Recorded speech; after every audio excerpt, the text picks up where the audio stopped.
డాలర్తో పోలిస్తే ఇటీవల రూపాయి మారకం విలువ 90 రూపాయలకు పడిపోవడం అందరినీ ఆశ్చర్యపరిచింది. అయితే 2027 నాటికి రూపాయి మరింతగా క్షీణించవచ్చని ఆర్థికవేత్తలు అంటున్నారు. కాగా దీనిపై ఆందోళన చెందాల్సిన అవసరం లేదన్నారు ప్రముఖ ఆర్థికవేత్త నీల్కాంత్ మిశ్రా. ఇదిలా ఉంటే రూపాయి విలువ పతనాన్ని అడ్డుకోవడానికి కొన్ని చర్యలు తీసుకోవచ్చంటున్నారు ఆర్థికవేత్తలు.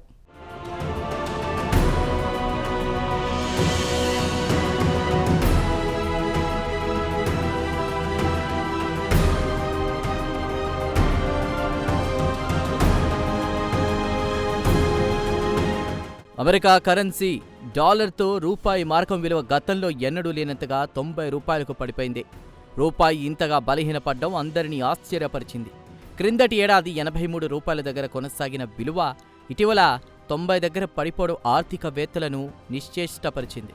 అయితే ఈ పరిణామం చూసి బెంబేలు పడాల్సిన అవసరం లేదని కేంద్ర ప్రభుత్వ వర్గాలు ధీమా వ్యక్తం చేస్తున్నాయి.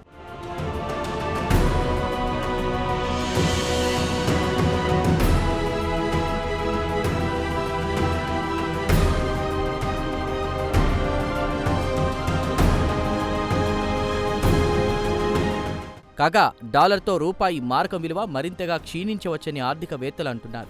కాగా దీనిపై ఆందోళన చెందాల్సిన అవసరం లేదన్నారు ప్రముఖ ఆర్థికవేత్త నీల్కాంత్ మిశ్రా. ప్రధానమంత్రి ఆర్థిక సలహా మండలిలో తాత్కాలిక సభ్యుడిగా నీల్కాంత్ మిశ్రా ప్రస్తుతం కొనసాగుతున్నారు. కాగా రూపాయిని ఒక స్థాయిలో ఉంచాలన్న లక్ష్యాన్ని రిజర్వ్ బ్యాంకు పెట్టుకోకపోవడం మంచిదని ఆయన పేర్కొన్నారు. ఇదిలా ఉంటే దాదాపు $690 బిలియన్ విదేశీ మారకపు నిల్వలతో భారత్ బలమైన స్థాయిలో ఉందన్నారు ఆయన. దీంతో రూపాయి విలువ పడిపోవడంపై ఎవరూ కలవరపడాల్సిన పని లేదన్నారు ఆర్థికవేత్త నీల్కాంత్ మిశ్రా. కాగా గతంలో రూపాయిని ఒక స్థాయికి కట్టడి చేయాలని రిజర్వ్ బ్యాంకు ప్రయత్నించిన సంగతి ఆయన గుర్తు చేశారు. ఆర్బీఐ చేసిన ఈ ప్రయత్నం ఒక తప్పిదమన్నారు ఆయన. అంతేకాదు గతంలో ఆర్బీఐ చేసిన తప్పిదాలు ఇప్పటికీ వెంటాడుతూనే ఉన్నాయన్నారు. మొత్తం మీద 2027 జూన్ నాటికి డాలర్తో పోలిస్తే రూపాయి మార్కపు విలువ 94కు పడిపోవచ్చని ఆయన జోస్యం చెప్పారు.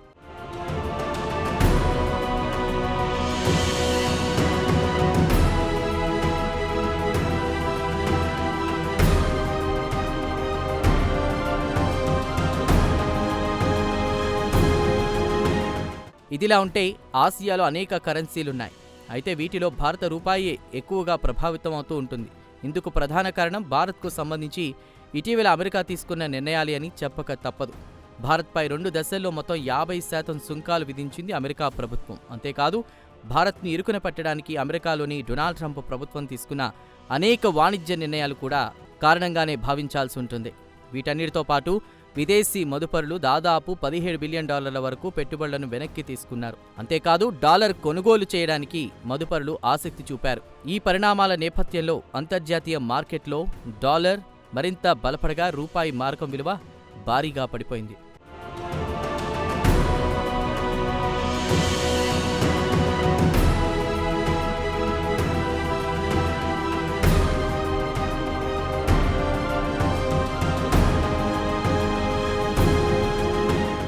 అయితే రూపాయి విలువ పతనం ప్రభావం ఇప్పటికిప్పుడు భారత ఆర్థిక వ్యవస్థపై ప్రతికూల ప్రభావం చూపకపోవచ్చు. కానీ దీనివల్ల దీర్ఘకాలంలో లాభాలతో పోలిస్తే నష్టాలు ఎక్కువగా వచ్చే సూచనలు స్పష్టంగా కనిపిస్తున్నాయి. ఈ నేపథ్యంలో భారత ప్రభుత్వం వెంటనే చేయాల్సింది ఎగుమతులను పెద్ద ఎత్తున ప్రోత్సహించడమే. కాగా 1966లో ద్రవ్యోల్బణాన్ని తగ్గించడానికి, అలాగే 1991లో విదేశీ మారక ద్రవ్య నిల్వల లోటును అధిగమించడానికి ఇలానే చేశారు.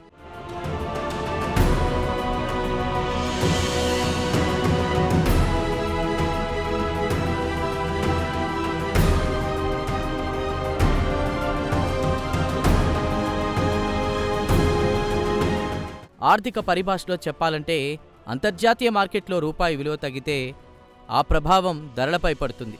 మార్కెట్లో ధరలు వెంటనే పెరుగుతాయి. అంతిమంగా ద్రవ్యోల్బణం ఏర్పడుతుంది.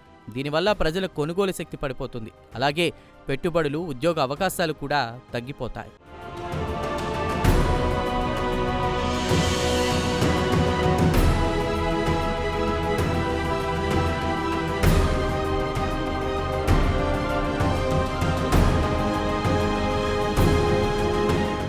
ఇదిలా ఉంటే రూపాయి విలువ పతనాన్ని అడ్డుకోవడానికి ప్రభుత్వ పరంగా కొన్ని చర్యలు తీసుకోవచ్చు. రిజర్వ్ బ్యాంక్ వడ్డీ రేట్ల పెంపు, అలాగే ఓపెన్ మార్కెట్ ఆపరేషన్ వంటి చర్యలు కొంతమేర ఊరటనిస్తాయి. కాగా దీంతో పాటు విదేశీ మదుపరుల్లో విశ్వాసం కలిగించడం ముఖ్యం. అలాగే దిగుమతులు తగ్గించుకోవడం, దేశీయ ఉత్పత్తులకు డిమాండ్ పెంచడం కూడా చేయాల్సి ఉంటుంది.